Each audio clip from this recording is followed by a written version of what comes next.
Cameraman వరుణ్తో Manikanta 6 TV Hyderabad. అసలు ఎన్ని సంవత్సరాల క్రితం ప్రభుత్వం ఇచ్చింది, ఏ విధమైనటువంటి ఇబ్బందులు కలగజేస్తున్నారు, అధికారులు దీనిపై ఏ విధమైనటువంటి ధోరణి ప్రవర్తించారనే దానికి సంబంధించి ఆ రైతుని అడిగి తెలుసుకునేందుకు ప్రయత్నం చేద్దాం. సార్ చెప్పండి, మొత్తం మీద అయితే మీరు ఆందోళన చెందుతున్నాం అంటున్నారు. అసలు మీకు ప్రభుత్వం ఎప్పుడు భూమిని కేటాయించి మీకు అప్పచెప్పింది, మీకు ఏం జరిగింది, ఎన్ని సంవత్సరాలైంది?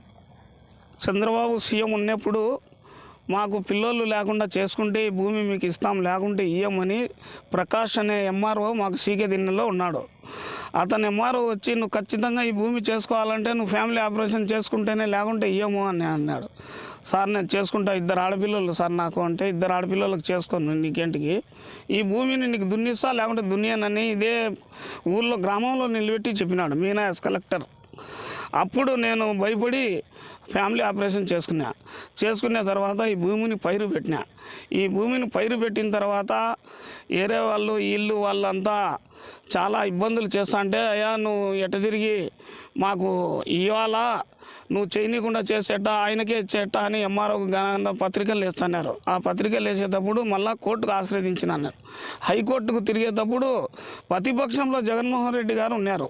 హైదరాబాద్ లోటస్లో పోయి అదే పనిగా 100 మాటలు తిరిగింటే ఆయన కూడా కోవూరు వెంకటరామరెడ్డి అని హైకోర్టుకు ఫోన్ చేసినాడు.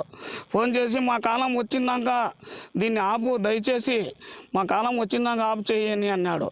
ఆయన కాలం వస్తానే నేను సంతోషించి కోర్టులో తీసుకుని వచ్చి లిస్టర్లు కూడా చేసుకున్నాను. ఎకరాకు 8 లక్షలు పెట్టి లిస్టర్ చేసుకున్న తర్వాత ఎంఆర్ఓని కలిస్తే, ఏ ఎంఆర్ఓ వచ్చినా నువ్వు ఏమి ఇస్తావు నేను చేయను, ఏమి ఇస్తావు నువ్వు ఏం చేయను, అదే పని పట్టి తప్ప ఏరే రాజకీయాలు ఒత్తిళ్లతో ఖచ్చితంగా నాకు ఎంఆర్ఓ చేయడం లే.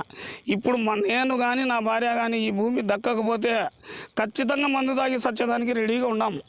ఇప్పటికి కూడా రేపు కడపకు వస్తున్నాడు సీఎం దృష్టికి తీసుకొని పోయి మాట్లాడి ఈ సీకే దిన్న ఎంఆర్ఓ పైన ఖచ్చితంగా నేను కలవాలని నా ఉద్దేశంతో సీఎం గారికి అనేక నమస్కారాలు చేసుకుంటూ, సీఎంకు నేను ఒకటే కోరుకుంటాడా, నా సావా ఈ భూమి అని నేను కోరుకుంటాడా. ఈ భూమిని నువ్వు పరిష్కారం చేయలేకపోతే సాగు తప్ప ఏరేది ఏం లేదు.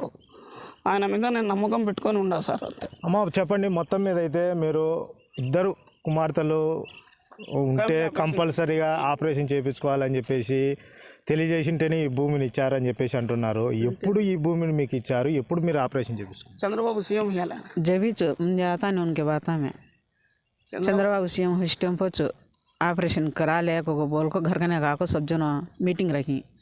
अब नहीं सो नहीं होगा करा लूँ, मेरे बच्चे नक्कोच कहिए है तो भी करा लूँ, कोसा मरद बच्चा तो हंदिले होकर ही परमिशन आर्डर इచ్చినాడు. होया नहीं तो मैं जंगल देता हूँ बैठे बच्चा को तो करा ले वो बोल को पेपर लेकर आको दी वो दिन 11 మంది చేయించాం. दिवसा जाको बुलाले जाको अंदर बुलाले जाको ऑपरेशन करी. మొత్తం మీద చూసుకున్నట్లయితే ఈ కుటుంబానికి సంబంధించినటువంటి విధానంలో 2 కుమార్తెలు ఉన్నారు కాబట్టి వారికి జీవనోపాధి కోసం కావచ్చు, ఇతరతలకు సంబంధించినటువంటి అప్పట్లో ఉన్నటువంటి ప్రభుత్వం ఇస్తామని చెప్పేసి ఆ రోజు ఇచ్చినటువంటి నేపథ్యంలో ఈరోజు ఆన్లైన్ ఎక్కించేందుకు కానీ ఆన్లైన్లో తమకైన రికార్డులను పొందుపరిచి ఇచ్చేందుకు కూడా అధికారులు ఇబ్బందులు పెడుతున్నారు.